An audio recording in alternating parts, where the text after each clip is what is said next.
રાજ્યભરમાં તૂટેલા માર્ગને લઈ દાદા સરકાર હવે એક્શન મોડમાં આવી ગઈ છે। તમામ નાના મોટા રોડ રસ્તા રિપેરિંગનું કામકાજ હાથ ધરાયું છે। મુખ્યમંત્રી ભૂપેન્દ્રભાઈના આદેશ બાદ સમગ્ર તંત્ર હવે ખડે પગે છે। રિસરફેસિંગ, મેટલ વર્ક સહિતની કામગીરી પૂરજોશમાં હાથ ધરવામાં આવી છે। જિલ્લા વહીવટી તંત્રના સંકલનમાં ટીમ રાજ્યભરમાં કાર્યરત છે।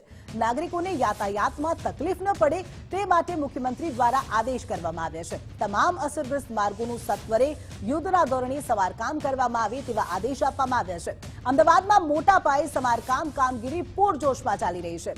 રાજકોટ, મોરબી, બોટાદ, અમરેલી અને દ્વારકામાં કામગીરી કરવામાં આવી રહી છે, તો બનાસકાંઠા, પાટણ, મહેસાણા અને વડોદરામાં પણ સમારકામની કામગીરી કરવામાં આવી રહી છે। આ તરફ ભાવનગર અને ગીર સોમનાથમાં પણ આ કામગીરી પૂરજોશમાં કરવામાં આવી રહી છે।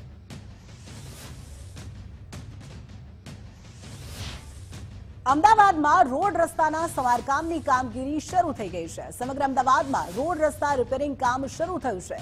સરસપુર વોર્ડમાં પોતલિયા 4 રસ્તા ખાતે સમારકામ હાથ ધરાયું છે। લોકોની ફરિયાદ મુજબ રસ્તાને મજબૂત કરવા માટેની કામગીરી કરવામાં આવશે।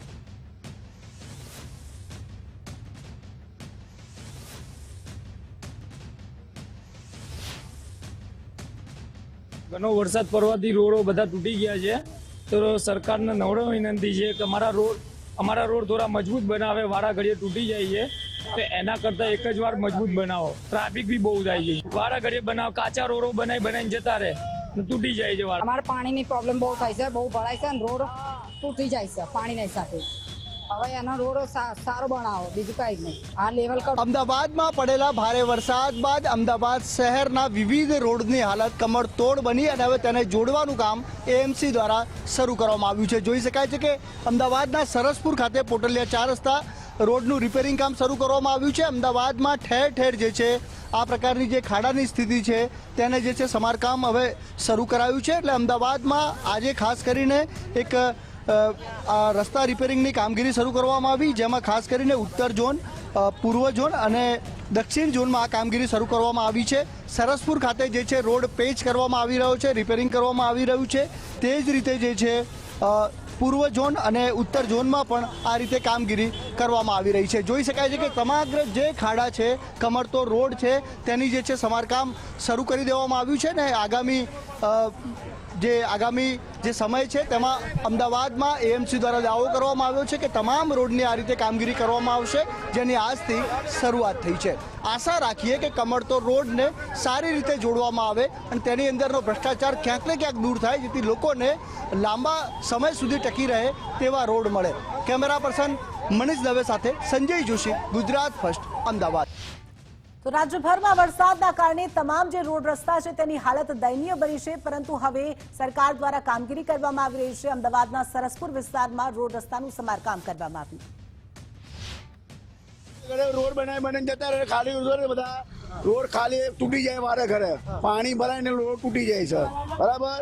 અને ઘરમાં પાણી આવી જાય બધું, બરાબર। અને ગટોરો બી વ્યવસ્થિત કરતા નથી, વારે ઘરે રોડ। ત્યારે ઉત્તર ઝોનમાં, પૂર્વ ઝોનમાં સમગ્ર અમદાવાદમાં રોડ રિપેરિંગની કામગીરી ચાલુ કરી દેવામાં આવી છે। હાલમાં ઉત્તર ઝોનમાં આ સરસપુર રખિયાલ વોર્ડમાં પેચની કામગીરી હાલમાં ચાલુ છે। હાલમાં અત્યારે રોડ રિપેરિંગમાં ચાલુ છે। અત્યારે આગળના 4 રસ્તા સુધી આ કામ કમ્પ્લીટ થઈ જશે આજ સાંજ સુધીમાં।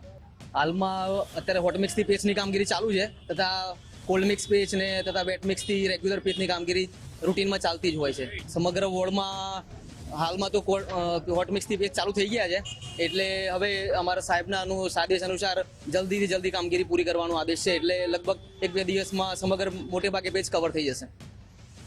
રાજ્યભરમાં તૂટેલા માર્ગને લઈ દાદા સરકાર હવે એક્શન મોડમાં। તમામ નાના મોટા રોડ રસ્તા રિપેરિંગનું કામકાજ હાથ ધરવામાં આવ્યું છે। મુખ્યમંત્રી ભૂપેન્દ્રભાઈના આદેશ બાદ સમગ્ર તંત્ર ખડે પગે। આણંદમાં પણ રિપેરિંગ કામગીરી પૂરજોશમાં શરૂ કરવામાં આવી। આણંદ જિલ્લામાં ચાલુ વર્ષના ચોમાસા દરમિયાન પડેલા ભારે વરસાદને કારણે માર્ગ અને મકાન સ્ટેટ હસ્તકના કુલ 19 રસ્તા બંધ થયેલ હતા, જેમાંથી 15 રસ્તા ટ્રાફિકેબલ કરી દેવામાં આવેલ છે અને 4 રસ્તા આજની તારીખે હજુ બંધ છે, જે ઓવરટોપિંગ થતું પાણી બંધ થતાની સાથે જ એને પણ તાત્કાલિક 2-3 દિવસમાં ટ્રાફિકેબલ કરવામાં આવશે। અત્રેના જે કોઈ પણ રસ્તા છે સ્ટેટ હાઈવેના, તે તમામ રસ્તા ઉપર અમારા દ્વારા અલગ અલગ 8 જેટલી ટીમો તૈયાર કરીને પેચવર્કની કામગીરી પ્રગતિમાં છે અને અમે તમામ રસ્તાઓ ઉપર વેટ મિક્સ અને કોલ્ડ મિક્સ દ્વારા પેચવર્કની કામગીરી કરાઈ રહ્યા છે અને ટૂંક સમયમાં એકાદ અઠવાડિયાની અંદર આ તમામ રસ્તાઓ પર પેચવર્કની કામગીરી પૂર્ણ કરવામાં આવશે.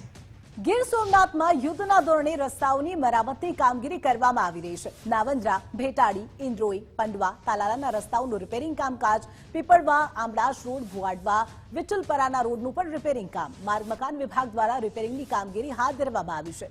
રાજ્યભરમાં તૂટેલા માર્ગને લઈને દાદા સરકાર એક્શનમાં છે. તમામ નાના મોટા રોડ રસ્તા રિપેરિંગનું કામકાજ હાથ ધરવામાં આવ્યું. રાજ્યભરમાં તૂટેલા માર્ગને લઈ દાદા સરકાર હવે કામગીરી કરી રહી છે. એક્શન મોડમાં વલસાડમાં ક્ષતિગ્રસ્ત થયેલા રોડ રસ્તાઓનું રિપેરિંગ કામ, 40 ગામોને જોડતા ઓરંગા કૈલાશધામ પુલનું સમારકામ, તિથલ વલસાડ ધરમપુર સ્ટેટ હાઈવેનું પણ સમારકામ કરવામાં આવી રહ્યું છે. ભારે વરસાદના કારણે 57 જેટલા રસ્તાઓને અસર થઈ હતી.